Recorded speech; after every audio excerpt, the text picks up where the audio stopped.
السلام علیکم، امید کرتی ہوں سب ٹھیک ہوں گے، خیر و عافیت سے ہوں گے۔ ٹوڈے آور ٹاپک صبر کے فوائد۔ صبر کامل ایمان کی دلیل ہے۔ صبر کرنے والے کے ساتھ اللہ تعالیٰ ہے۔ قیامت کے دن کے بڑے خوف سے صبر کرنے والے محفوظ ہوں گے۔ صبر کرنے والوں کو اللہ اور لوگوں کی محبت ملتی ہے۔ صبر جنت کو پانے اور جہنم سے بچنے کا سبب ہے۔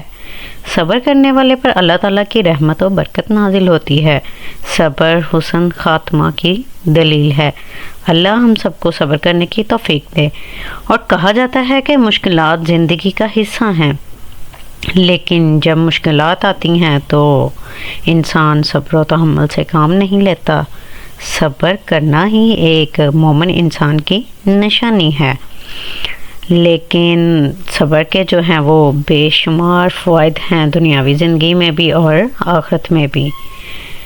آخرت میں کامیابی جو لوگ صبر کرتے ہیں ان کو ملتی ہے اور کامیابی کی امید رکھتے ہیں۔ آخرت میں واقعی بڑی کامیابی ہوگی۔ ارشاد باری تعالیٰ ہے، بس اللہ تعالیٰ انہیں اس دن کے شر سے بچا لے گا اور انہیں تازگی اور سرور بخشے گا، اور ان کے صبر کے بدلے میں انہیں جنت میں ریشمی لباس عطا کرے گا۔ آخرت میں ملائکہ ہر طرف سے صابرین کے استقبال کے لیے آئیں گے اور ان سے کہیں گے کہ تم پر سلامتی ہے، تم سے دنیا میں جس طرح صبر سے کام لیا اس کی بدولت آج تم اس کے مستحق ہو۔ سورت جو ہے زمر، اس میں ارشاد ہوا کہ صابروں کو ان کا اجر بے شمار ملے گا، گناہوں سے نجات ملے گی، اور اللہ بے شک صابرین کے گناہوں کو معاف کر دے گا۔ اللہ تعالیٰ فرماتا ہے کہ مگر جن لوگوں نے صبر کیا اور نیک اعمال کیے انہی لوگوں کے لیے بخشش اور بڑا ثواب ہے۔ احادیث میں آتا ہے کہ پریشانیوں سے صبر کرنے کے نتیجے میں مومن بندوں کے گناہ جڑتے ہیں۔ ایک روایت میں ہے کہ مومن کو جو مصیبت پہنچتی ہے، تھکاوٹ، غم، بیماری، ایسے تفرقات جو رنجیدہ کر دیں، ان کے باعث گناہ جڑتے ہیں۔ ترمذی اور بخاری شریف میں روایت ہے کہ جب مسلمانوں کو کوئی بھی تکلیف پہنچتی ہے تو ان کے گناہ اس طرح جھڑتے ہیں جس طرح درخت کے پتے جھڑ جاتے ہیں۔ امامت و قیادت۔ صبر کرنے والوں کے تعلق سے اللہ تعالیٰ نے فرمایا کہ جب انہوں نے صبر کیا ہم نے ان میں سے بہت سے پیشوا بنا دیے، اور جو ہمارے حکم سے ہدایت کیا کرتے تھے ان کو اور ہماری آیتوں پر یقین رکھتے تھے۔ اس آیت کے ضمن میں ابن قیم نے لکھا ہے کہ دینی امامت و قیادت یقین اور صبر سے حاصل ہوتی ہے۔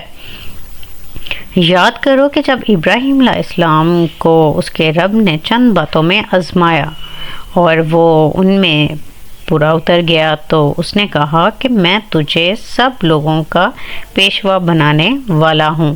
فرد اور امت دونوں کو امامت و قیادت کے منصب پر فائز ہونے کے لیے صبر کے مختلف مراحل سے گزرنا پڑتا ہے، جبکہ بے صبری امامت و قیادت سے فرد اور امت کو معزول کر دیتی ہے۔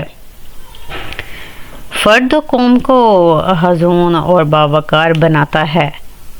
جس شخص کے اندر صبر نہیں ہوتا اس کی شخصیت بے وزن اور بے وقار ہو جاتی ہے۔ وہ جذبات کا اسیر اور خواہشات نفس کا غلام ہوتا ہے۔ خواہشات اور جھوٹی تمنائیں جدھر چاہتی ہیں اس کا رخ پھیر دیتی ہیں۔ جیسے بے وزن ہلکی پھلکی چیزوں کو ہوائیں جدھر چاہتی ہیں اڑا کر لے جاتی ہیں، اس طرح قومیں بھی اپنا وزن کھو بیٹھتی ہیں۔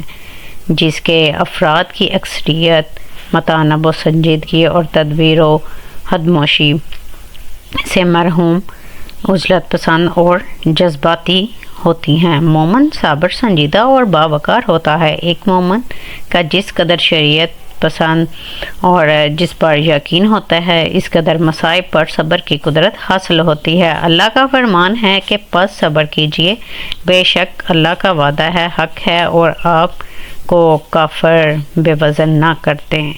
سورۃ روم۔ آج امت کا کوئی خاص وزن نہیں ہے، اس کی بڑی وجہ یہی